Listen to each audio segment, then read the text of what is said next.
In 1902, Willis Carrier was a keen young electrical engineer working for a heating and ventilation company. On one muggy summer morning, he was at a job. Carrier believed that you could do anything in life if you set your mind to it. He really believed in hard work. The job was at a high-quality publishing company. Extreme heat and humidity were ruining the paper as it went through the printing machines. Sackett-Wilhelms was a publishing company that published in color, and it was important for the paper to go through the printing presses the same way each time to take on a new color. The damp air was making the paper swell and shrink, so it was a different size every time it went through the machine. This meant the colors didn't align. Carrier's assignment was to work out how to make the room's temperature and humidity remain constant.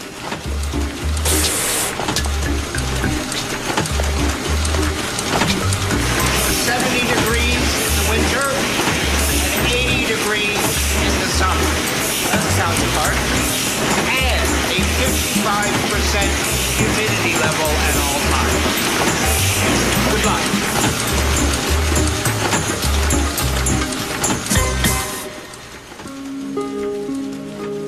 Temperature control had been done, but nobody had ever developed a safe and reliable way to control the exact percentage of humidity in a room.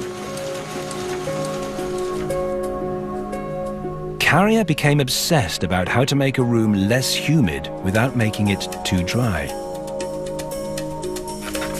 One of Carrier's interesting personality traits was that he had tremendous focus.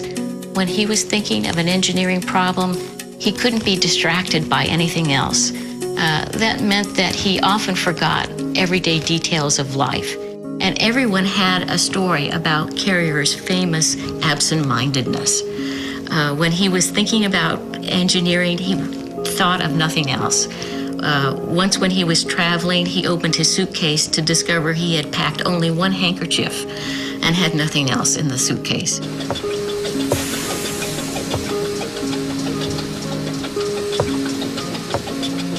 It was not until many weeks later, on the platform of a foggy train station, that answers began to surface. Carrier knew that fog was air that's 100% saturated with water. This made him think, what if he could create 100% humidity so that he had an exact starting point, then add enough dry air to reduce humidity to 55%, just as the boss requested.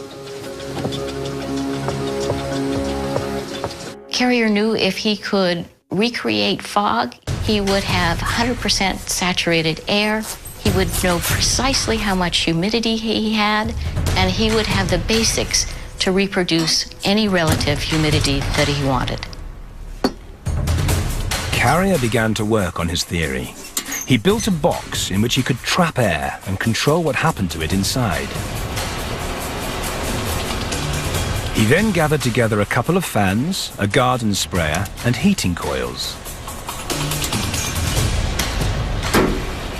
He used one fan to suck the hot air into the box. He then lowered the temperature of that air with a fine spray of cold water.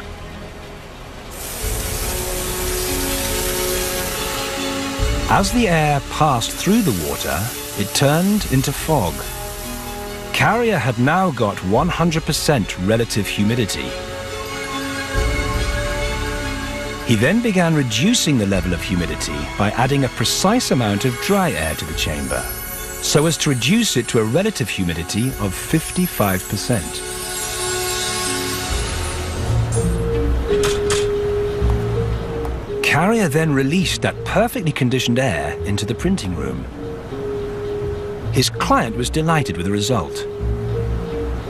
Carrier's unique idea had created perfect temperature and humidity, the world's first air conditioner. Very few people would have thought of using water to take excess moisture out of the air. Carrier perfected his contraption and obtained a patent in 1906. His invention revolutionized everything from textile factories to cinemas. Carrier reset our expectations about indoor comfort. We now expect to have wonderful weather every day, even if we have to stay inside to get it. He went on to form Carrier Engineering Corporation with 7 other young innovators. The result? An international company worth billions.